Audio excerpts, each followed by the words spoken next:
நமச்சிவைய அடியவர்கள் அனைவருக்கும் அடியேனின் அன்பு கலந்த வணக்கங்கள். இன்றைக்கி நாம் பார்க்க போகிறது காரடையான் நோன்பை பற்றிய சிறப்பு பதிவு. காரடையான் நோன்பு எப்போ கடைபிடிக்கிறாங்க, இதனுடைய கணக்கு என்ன அப்படின்னு பார்த்தோன்னா, மாசி மாதத்து நிறைவு நாளும் பங்குனி மாதத்து முதல் நாளும் சங்கமிக்கின்ற வேளையில் தான் இந்த காரடையான் நோன்பு மேற்கொள்ளப்படுகிறது. அதன்படி பார்த்தா இந்த வருஷம் மார்ச் மாதம் 14ஆம் தேதி வெள்ளிக்கிழமை அன்னைக்கு காரடையான் நோன்பு அனுஷ்டிக்கப்படுகிறது. இந்த காரடையான் நோன்பு அப்படின்னு இதற்கு ஏன் பேர் வந்தது, இந்த காரடையான் நோன்பு உருவான வரலாறு என்ன அப்படிங்கிறத பற்றியெல்லாம் இந்த பதிவில் நம்ம பார்க்கலாம். காரடையான் நோன்பு சாவித்திரி விரதம், காமாட்சி விரதம், கௌரி விரதம், கௌரி நோன்பு அப்படின்னும் சொல்லப்படுது. சாவித்திரி விரதம்னு ஏன் இதற்கு பேர் வந்தது அப்படின்னா, சத்தியவான் சாவித்திரியினுடைய கதை நமக்கு தெரியும். சாவித்திரி தேவி சத்தியவானினுடைய உயிரை யமனிடமே இருந்து போராடி மீட்டு கொண்டு வந்தவர். அதற்கு மேற்கொள்ளப்பட்ட நோன்பு தான் இந்த காரடையான் நோன்பு, கௌரி நோன்பு, காமாட்சி விரதம் என்று சொல்லப்படுகின்ற இந்த காரடையான் நோன்பு. இந்த விரதத்தை அவங்க எப்படி மேற்கொண்டாங்க, ஏன்னா அவங்க விதிவசத்தினால காட்டில் வாழ்ந்துட்டு இருந்தாங்க. தன்னுடைய கணவர் சத்தியவான், அவருடைய குடும்பத்தாருடைய தாய் தந்தை இருவருமே கண் இல்லாதவங்க. அவர்களோடு காட்டிலே வாழ்ந்து கொண்டிருந்தார்கள். ஏன்னா பகைவர்களாலே அவருடைய நாடு, நகரம், சொத்து, அரண்மனை, அந்த பதவி எல்லாமே பறி போய்விட்டது. தகுந்த சமயத்திற்காக அவர்கள் காத்து கொண்டிருந்தார்கள். அது வரைக்கும் காட்டில் மறைஞ்சு தான் வாழணும் இல்லையா? யாராக இருந்தாலும் சரி, அந்த நேரம்னு வந்துருச்சுன்னா அதை அனுபவிச்சு தானே ஆகணும். அதனால் அவங்க காட்டில் வாழ்ந்துட்டு இருந்தாங்க. தக்க நேரம் பார்த்து கொண்டு இருந்தார்கள். அப்படி காட்டில் வாழ்ந்துட்டு இருக்கும் பொழுது சாவித்திரி தேவி இன்னொரு பக்கத்தில் இருக்கிற இன்னொரு நாட்டினுடைய மன்னனினுடைய மகள் தான். அவளும் ஒரு இளவரசி. அப்படி ஒரு நாள் காட்டில் தோழிகளோட வேட்டையெல்லாம் பார்க்கறதுக்காக அவங்க வந்திருக்கும் பொழுது சத்தியவானை மீட் பண்ணுறாங்க. அப்போ சத்தியவானை மிகவும் பிடித்து போய் அவர்களையே மனம் முடித்து கொள்ள வேண்டும், அவரையே மனம் முடித்து கொள்ளணும்னு மனசில் ஆசைப்படுறாங்க. அப்போ அரண்மனைக்கு வந்ததுக்கு பிறகாக நாரத மகரிஷியும் வர்றாரு. நாரத மகரிஷிக்கிட்ட அவங்க தந்தையார், சாவித்திரியினுடைய தந்தையார் பேசி கொண்டிருக்கும் பொழுது அவருடைய திருமணத்தை பற்றிய பேச்சு வரும் பொழுதும் நாரதருமே சொல்கிறாங்க, இந்த மாதிரி சத்தியவான்கிற ஒருத்தரை தான் சாவித்திரி விரும்பி கல்யாணம் பண்ணிக்குவாங்க. அவருடைய தாய் தந்தை கண் இல்லாமல் காட்டில் தான் வாழ்ந்துட்டுருக்காங்க. அவர்களுடைய நாடு, நகரம், சொத்து எல்லாமே பறி போய்விட்டது. ஆனாலும் அவரைத்தான் சாவித்திரி விரும்பி மனம் முடிப்பாள். ஆனால் அந்த சத்தியவானினுடைய ஆயுள் அற்ப ஆயுள் அப்படின்னும் சொல்கிறாரு. சாவித்திரியினுடைய தந்தைக்கு மிகவுமே வருத்தம். ஆனாலுமே அந்த திருமணம் நேரம் அப்படின்னு வரும்பொழுது சாவித்திரியும் தைரியமாக அவருடைய தந்தையார்கிட்டயே, நான் இந்த காட்டில் இந்த மாதிரி சத்தியவான்னு ஒருத்தரை பார்த்தேன், அவரைத்தான் நான் கல்யாணம் பண்ணிக்குவேன்னு தைரியமாக சொல்கிறாங்க. பிடிவாதம் பிடிச்சு அவரையே திருமணமும் பண்ணிக்கிறாங்க. திருமணம் பண்ணி காட்டிலேயே வாழ்வதற்காக அவங்களும் போகிறாங்க. அப்படி காட்டிலே வாழ்ந்து கொண்டிருக்கும் பொழுது நாரதர் மூலமாக அவங்களுக்கு சத்தியவானுக்கு அற்ப ஆயுள் அப்படிங்கிறதும் அவருக்கு தெரியும். அதனால் கணவனுக்கு அற்ப ஆயுள்னு தெரிஞ்சால் ஒரு பெண் சும்மா இருப்பாளோ? இருக்க மாட்டாளே. அம்பாள் கிட்ட சரணாகதி அடைஞ்சிடுறாங்க சாவித்திரி. ஏன்னா அம்பாள் தான் நித்திய சுமங்கலி இல்லையா? அம்பாள் தான் நமக்கு நித்திய சுமங்கலி வரத்தை தருவாள் அப்படிங்கிற நம்பிக்கையோட அந்த காட்டிலேயும் அங்கே கிடைக்கின்ற பொருட்களான அந்த காராமணி, காரரிசி இதெல்லாம் வச்சு கார அடை செஞ்சு உருகாத வெண்ணெயையும் படைச்சு தினமுமே அம்பாளை வழிபாடு பண்ணுறாங்க.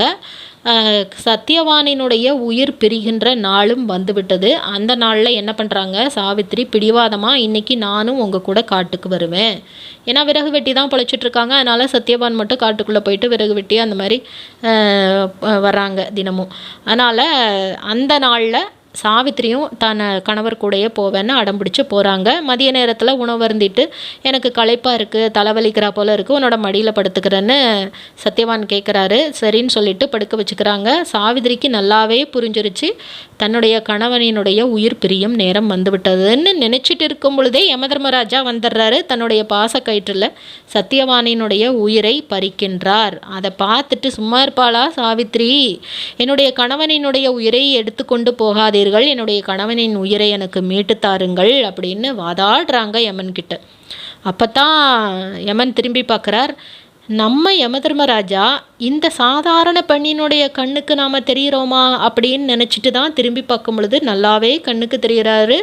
அவர் பேசுகிறதும், அந்த சாவித்திரி பேசுகிறதும் யமதர்மராஜாவுக்கு கேட்குது.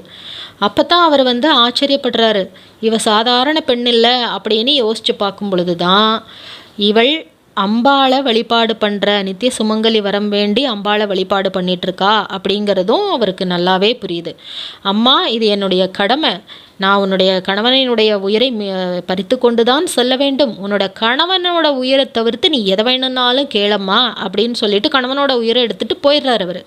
அவர் போனால் சும்மா இருப்பாளா என்ன சாவித்திரி? பின்னாடியே போகிறா, பேசிகிட்டே கேட்டுகிட்டே போகிறா, வாதாடிட்டே போகிறா. அவரும் போயிட்டே இருக்கார். யமலோகத்துக்கு போகிறதுக்கு முன்னாடி நிறைய லோகங்கள் இருக்கும் இல்லையா, அத்தனை லோகங்களையும் தாண்டிட்டு அவர் பேசாமல் போயிட்டுருக்கிறாரு. யமலோகம் வந்துருச்சு. அப்பவும் சாவித்திரியினுடைய குரல் நின்ன பாடு இல்லை. அப்போ தான் திரும்பி பார்க்குறாரு. என்னம்மா நீ யமலோக வாசல் வரைக்கும் வந்துட்டியா அப்படின்னு கேட்குறாரு.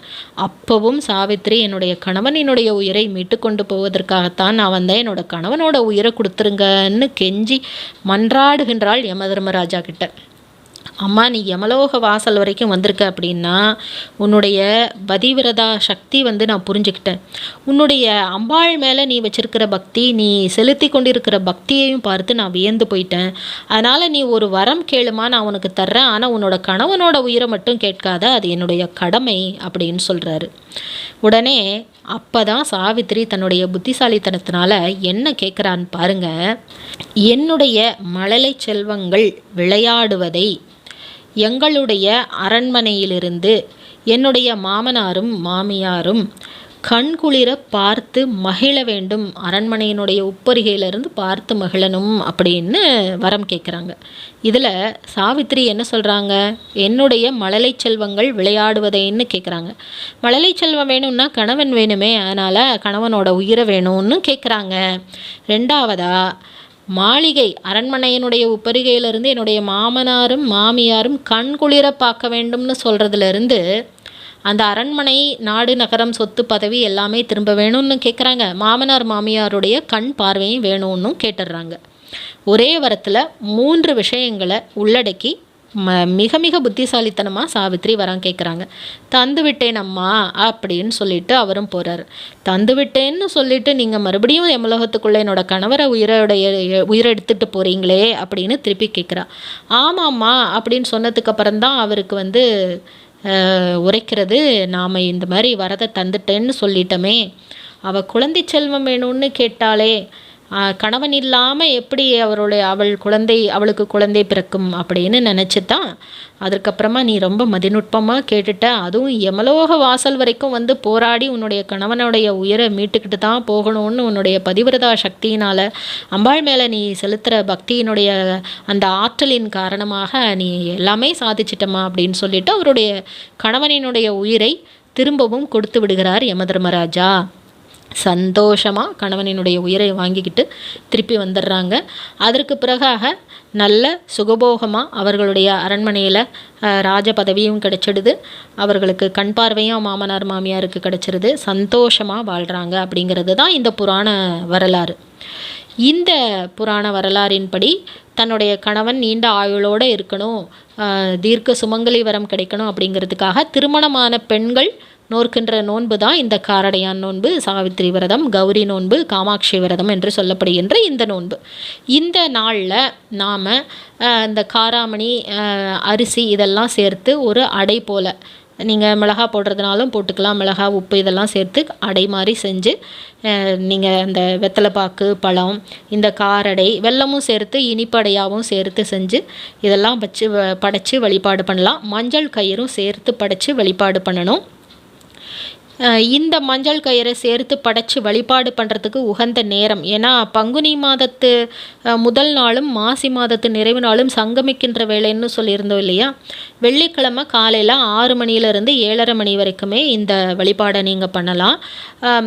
அதற்கு அப்புறமாக நல்ல நேரம் எதுன்னா 9 மணியிலிருந்து 10:20 உள்ளாக, அந்த 10:20க்குள்ளேயே நீங்கள் இதெல்லாம் படைச்சி வழிபாடு பண்ணிவிட்டு அந்த மஞ்சள் கயிறையும் நீங்கள் வீட்டில் பெரியவங்க இருந்தாங்க அப்படின்னா அந்த பெரியவங்களுடைய கையாலையும் கட்டிக்கலாம். பெரிய மூத்தவங்க, உங்களுடைய மாமியார் அந்த மாதிரி இருந்தாங்க, நாத்தனாரும் பெரியவங்களாக இருந்தாங்கன்னா அவங்களுடைய கையால் கட்டிக்கலாம். அவங்க சுமங்கலிகளாக தான் இருக்கணும் அப்படின்னெல்லாம் எந்த கணக்கும் எப்பொழுதுமே வைக்காதீங்க. அவங்க பெரியவங்க அப்படின்னா, நம்ம குடும்பத்தில் இருக்கிற மூத்தவங்க பெண்கள் அப்படின்னா, அவங்க சுமங்கலியாக இல்லாவிட்டாலும் கூட அவங்க நமக்கு நல்லது தான் நினைப்பாங்க. அந்த நல்ல மனது அப்படிங்கிறது தான் வேணும். அவங்க சுமங்கலிகள் சுமங்கலி இல்லாதவங்கன்னு பார்க்கவே வேண்டாம். எப்பொழுதுமே எந்த விரதத்துலேயுமே பெரியவங்க கையால் நீங்கள் கட்டிக்கிறது, அந்த தாலி சரடை கட்டிக்கிறது அப்படிங்கிறது மிக மிக சிறந்தது. உங்கள் கணவர் கூட இருந்தார் அப்படின்னா அவருடைய கையாலையும் கட்டிக்கலாம். இல்லை அவர் வெளியூரில் இருக்கார், வெளிநாட்டில் இருக்காருன்னா இந்த மாதிரி மூத்தவங்க கையால், மூத்த பெண்களினுடைய கையால் கட்டிக்கலாம். அவர்களும் இல்லை நாங்கள் தனியாக தான் இருக்கிறோன்னா நீங்களே கட்டிக்கலாம், தப்பே இல்லை. தாலி சரடு மாற்றுறது அப்படின்னா இப்போ தான் மாற்றணும், இல்லை நான் ஒவ்வொரு தடவையும் மீனாட்சி கல்யாணத்துக்கு தான் மாற்றுவேன் அப்படிங்கிற பழக்கம் இருந்தது அப்படின்னா, இந்த எங்கள் கொங்கு பகுதிகளெலாம் என்ன பண்ணுவாங்க அப்படின்னா, மஞ்சள் கயிறில் பூ வச்சு கட்டி அதை அப்படியே கட்டிக்குவாங்க. அந்த மாதிரியும் சும்மா மஞ்சள் கயிறை மட்டும் நீங்கள் மஞ்சள் கிழங்கோ இல்லை பூவோ கட்டி நீங்கள் அந்த மாதிரியும் கட்டிக்கலாம். இந்த வழிபாடு செய்யும் பொழுது, இந்த 2 நேரம் சொல்லியிருந்தோம் இல்லையா, அந்த 2 நேரத்தில் நீங்கள் வழிபாடு செய்யும் பொழுது அம்பாளை மனசார வேண்டிக்கிட்டு, உருகாத வெண்ணையும் ஓரடையும் நூற்றுனக்கு நான் வைத்தேன், ஒரு காலம் என் கணவர் என்னை விட்டு பிரியாதிருக்க வரம் அருள வேண்டுமம்மான அம்பாளை மனசார வேண்டிக்கிட்டு இந்த பாடலை பாடிட்டு, அந்த உருகாத வெண்ணையும் இந்த அடையும் தான் மிக மிக முக்கியமான நிவேதன பொருட்கள். அதனால் கூட வெற்றிலைப்பாக்கு, பழம் எல்லாம், இந்த மஞ்சள் கயிறு எல்லாம் படைச்சு வழிபாடு பண்ணிக்கலாம். மஞ்சள் கயிறை அந்த நேரத்தில் நீங்கள் கட்டிக்கலாம். இந்த விரதம் அப்படிங்கிறது இழந்த செல்வம், தனக்கு தீர்க்க சுமங்கலி வரம், இது அத்தனையும் கொடுக்கின்ற விரதம் அப்படிங்கிறதுனால இந்த விரதத்தை தவற விடாதீங்க. திருமணமான பெண்கள் மட்டும்தான் அனுஷ்டிக்கணுமான நல்ல கணவன் வேண்டி, திருமணம் ஆகாத பெண்களும் இதை அனுஷ்டிக்கலாம். அதனால் இந்த நாளை தவற விடாதீங்க. அம்பாளை மனசார வேண்டிக்கிட்டு அம்பாளினுடைய பெரும் கருணையை பெறுங்கள். இந்த பதிவு உங்கள் எல்லோருக்குமே உபயோகமாக இருந்திருக்கும். உங்களுக்கு பிடிச்சிருந்ததுன்னா லைக் பண்ணுங்கள், உங்களுடைய நண்பர்களுக்கும் ஷேர் பண்ணுங்கள். மீண்டும் ஒரு நல்ல பதிவிலை சந்திக்கின்றேன். நன்றி, வணக்கம்.